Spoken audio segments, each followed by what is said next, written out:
Hi and welcome to Dear Andy, where every week we answer your college football questions at SI.com. This one is a doozy from @CoachesHotSeat. Hey Andy, which SEC coach will be fired next? Our guess is Les Miles, being replaced by Jimbo Fisher. Ladies and gentlemen, welcome to June, where we don't have a lot to talk about, and well, the folks at Coach's Hot Seat have figured it all out. That is a pretty wild scenario. Les Miles getting fired from LSU. I do understand the Tigers are 9-7 the last 2 years in the SEC. That's they're an impatient lot in Louisiana. So another 4-loss SEC season could be troubling. But let's unpack all of this. We got to look at those two guys' contracts before we come to this conclusion. This means that Les Miles would be getting fired after this season. Now, if LSU got mad enough, I guess they'd fire him before January 1st of next year.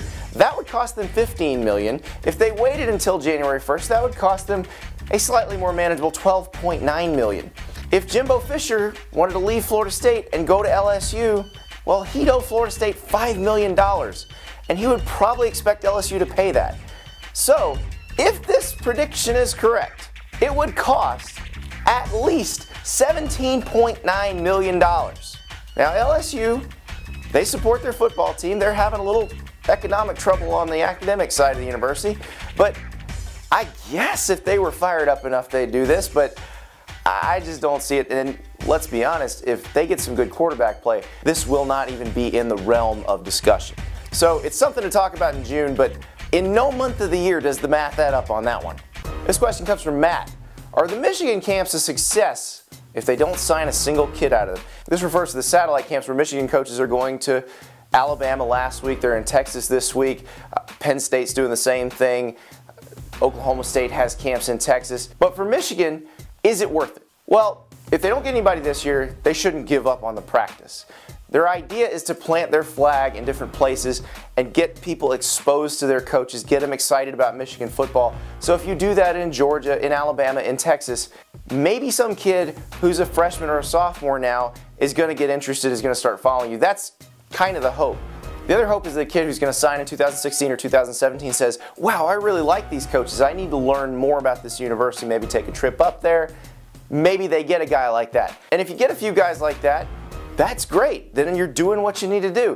If in 4 years you've gotten maybe 1 or 2 guys out of all these places, then yeah, you're probably wasting your money doing this. But I got a feeling there are going to be a few guys that come and say, I want to play for Jim Harbaugh, or I want to play for James Franklin. If that happens, then they're spending their money wisely. This question comes from @WVUManiac87. When will we see the backyard brawl return? Bring back the brawl! This is a fitting question because 5 years ago this week, with the first official major moves of this last round of realignment, Nebraska moved to the Big Ten, Colorado moved to the then Pac-10, and then zaniness ensued. What was lost in all that were some really good rivalries. The backyard brawl being one of them. Pitt and West Virginia, unlike some of the other ones that went away, nobody was mad at anybody else. Both of them left the Big East. It just so happens that West Virginia left for the Big 12, had to add a 9th conference game, became very tough. Pittsburgh moves to the ACC. They play 8 conference games there, but they also have conference-mandated games against Notre Dame every few years. So it's a little tough to schedule, but you know what? That game needs to be played. I talked to Pitt coach Pat Narduzzi a few weeks ago. He said right after he got the job, first questions he got, when's the backyard brawl coming back? Bring it back. That said, here are a couple other things that need to come back. Kansas and Missouri. Granted, this is probably a more interesting basketball rivalry, but it's a great historic rivalry. How historic? It is rooted in real history. In complaining about why they should never play Missouri again, there was a Kansas booster quoted in a newspaper a few weeks ago actually bringing up the Kansas-Nebraska Act as a reason they should never play them again. That's how much these schools hate each other. Therefore, they need to play every year. Figure it out. And then, of course, the big one that was lost to realignment, Texas and Texas A&M. These two schools need to play each other in football every year. Their coaches know it. Kevin Sumlin said it this offseason. So did Charlie Strong. Administrations have changed over enough that the people who were mad at each other are cycling themselves out. When realignment went down, you had Texas and Texas A&M people going like this, it's that guy's fault. Well, it doesn't matter whose fault it was kind of both your faults. Just play the game. figure it out. This question comes from Ralph. What is the key to a good cornbread recipe? Also, who will be LSU's starting quarterback? Well, Ralph, I am glad you've taken up one of my favorite causes. Cornbread is one of the greatest side dishes in the pantheon of side dishes, but you need to know your audience. There's not one key ingredient necessarily. You just need to know, are you cooking it for a savory person or a sweet person? Me, I like savory cornbread.